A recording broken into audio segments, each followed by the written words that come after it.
अब priority cues के बारे में देखते हैं, प्रायोरिटी क्यूज और हीप्स। आज हम प्रायोरिटी क्यूज के बारे में बात करेंगे। तो हमने क्यूज और स्टैक्स को देखा पहले डिस्कशंस में। स्टैक्स क्या होता है? लास्ट इन फर्स्ट आउट, यानी कि जो आखिर में आएगा वो सबसे पहले निकलेगा। इसी तरीके से फीफो था, फर्स्ट इन फर्स्ट आउट, जो पहले आएगा वो पहले जाएगा।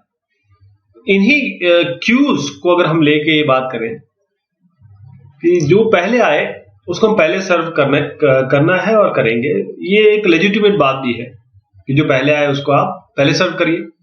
जैसे कोई लाइन है ग्रोसरी स्टोर में, ऑपरेटिंग सिस्टम है, कोई आपका प्रोसेस आ गया, वो आपसे कुछ मांग रहा है। इसी तरीके से और तमाम चीजें हैं जहां पर आपको जो पहले आया उसको पहले उसका काम करना चाहिए।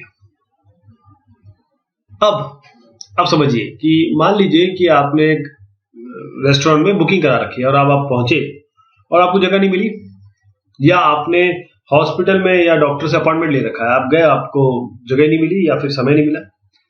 या मान लीजिए इसे और थोड़ी बड़ी चीज देखते हैं, हवाई जहाज, कोई हवाई जहाज है, उसमें इमरजेंसी आ गई, उसको लैंडिंग करनी है, तो उसकी लैंडिंग के लिए तो आपको कुछ करना पड़ेगा, कोई प्रायोरिटी देनी पड़ेगी।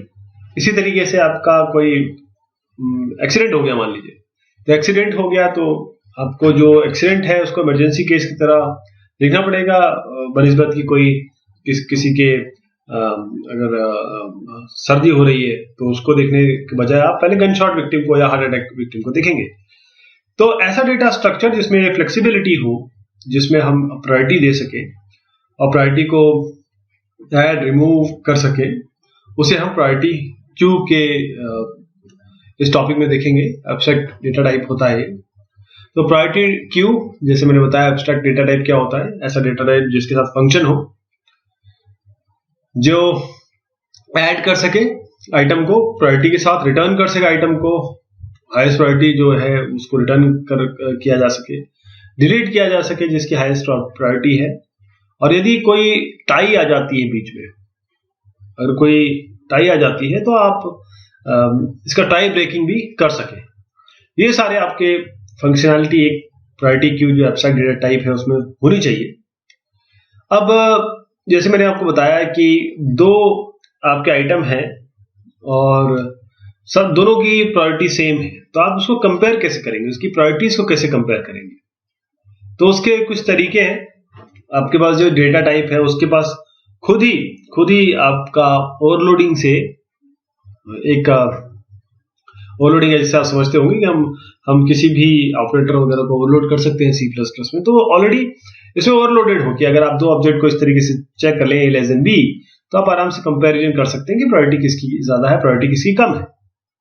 दूसरा क्या है कि अच्छा, इस केस में क्या है कि प्रायोरिटी इन ऑब्जेक्ट के अंदर ही होगी, प्रायोरिटी इसके अंदर ही सब होगी। दूसरा तरीका क्या है कि जब हम आइटम को ऐड करें प्रायोरिटी क्यू में, तो हम ये भी बता दें कि इसकी प्रायोरिटी क्या है। और इसमें इस पर्टिकुलर केस में क्या होगा कि क्यू में दो चीजें आपको स्टोर करनी पड़ जाएगी, एक डेटा और प्रायोरिटी, क्योंकि डेटा अलग है, प्रायोरिटी अलग है। इस पहले वाले केस में क्या था कि डेटा यानी कि ऑब्जेक्ट के अंदर ही आपकी प्रायोरिटी है। तो इस दूसरे अप्रोच में प्रायोरिटी कब निकल के आएगी? जब आइटम को ऐड किया जाएगा, मतलब इंसर्ट किया जाएगा।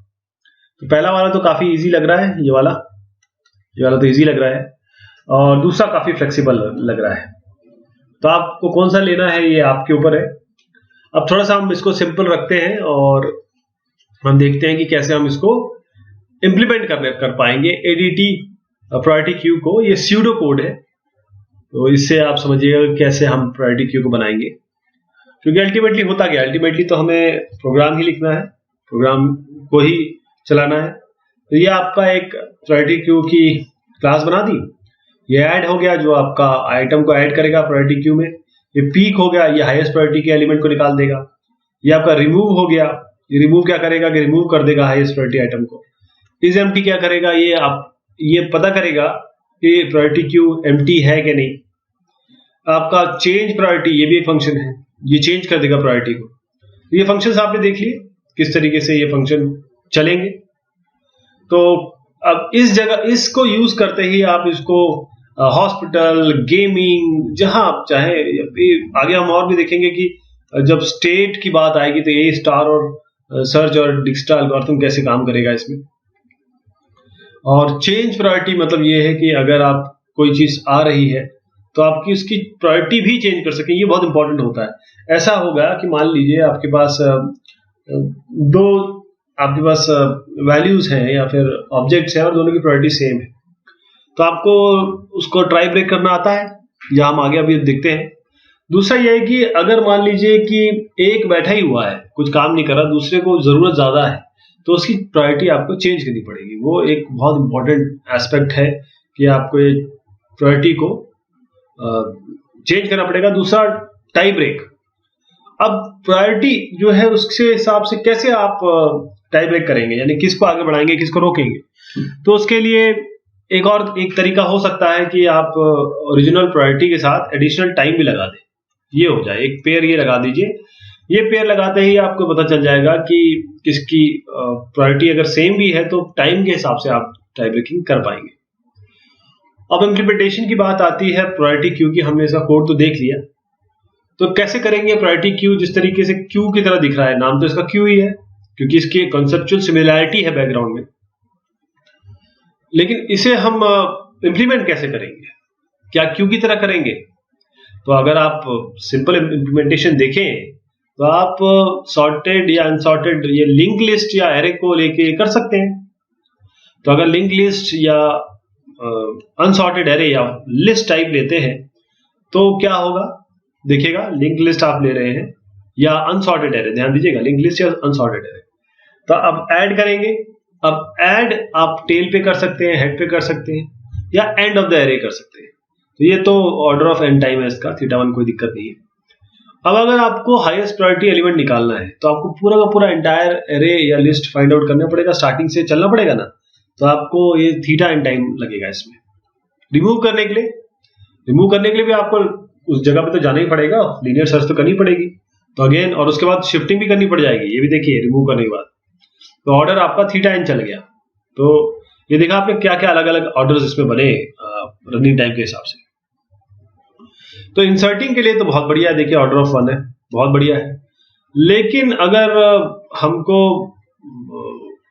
फाइंड करना है, रिमूव करना है, तो थीटा एन पे चला गया। तो अब क्या करें, ऑल्टरनेटिव ये है कि सॉर्ट कर लें एरे को, सॉर्टिंग कर लें इसको, एरे को या लिस्ट को या लिंक लिस्ट को। किससे, प्रायोरिटी से। हाईएस्ट प्रायोरिटी आप शुरुआत में रख दें एरे के या एंड में कर दें। तो अब इंप्लीमेंटेशन कैसे होगा, देखिएगा ऐड।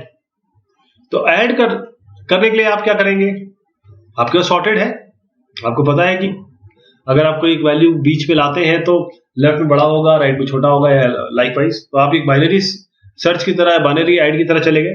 तो थीटा लॉग एन, आप जानते हैं जहां बाइनरी की बात आ जाती है वो लॉग एन हो जाता है। तो ये आपने इस तरीके से तो एडिंग हो गई। अब शिफ्टिंग भी हो रही है इसमें। तो अगर आप इंसर्ट करना चाह रहे हैं, देखिए ऐड करने के लिए इंसर्ट करना चाह रहे हैं, तो आपको ये जैसे एरे है तो आपको इंसर्ट करना है, तो आपको ये जगह भी बनानी पड़ेगी ना, इधर उधर करना पड़ेगा, वो आपको थीटा एन कॉस्ट कर जाएगा। अब पीक करना है, पता करना है कहां पर लास्ट एलिमेंट है, तो प्रायोरिटी के हिसाब से आपको लास्ट से पहले आप पकड़ लीजिए, आराम से मिल जाएगा। रिमूव करना है तो डिक्रीजिंग साउंड्स, अगर आप प्रायोरिटी के हिसाब से करना है तो कोई भी स्टार्टिंग या एंड में आप डिलीट कर सकते हैं, क्योंकि आपके पास ये है ही पोजीशन उसकी। तो कितना अच्छा हो गया कि आपके पास यहाँ θ1 मिल गया, यहां पर थोड़ा सा थीटा एन आ गया। तो अगर आप अपने प्रोग्राम में ये दोनों चीज ज्यादा करना चाहते हैं, रिटर्निंग करना चाहते हैं, रिमूविंग करना चाहते हैं, तो ठीक है। अगर इंसर्ट करना चाहते हैं तो थीटा एन ऑर्डर लग जाएगा, इसका ध्यान दीजिएगा। तो ये बात हो गई आपके प्रायोरिटी क्यू की। अभी ही बाकी है, इसको आगे देखते हैं।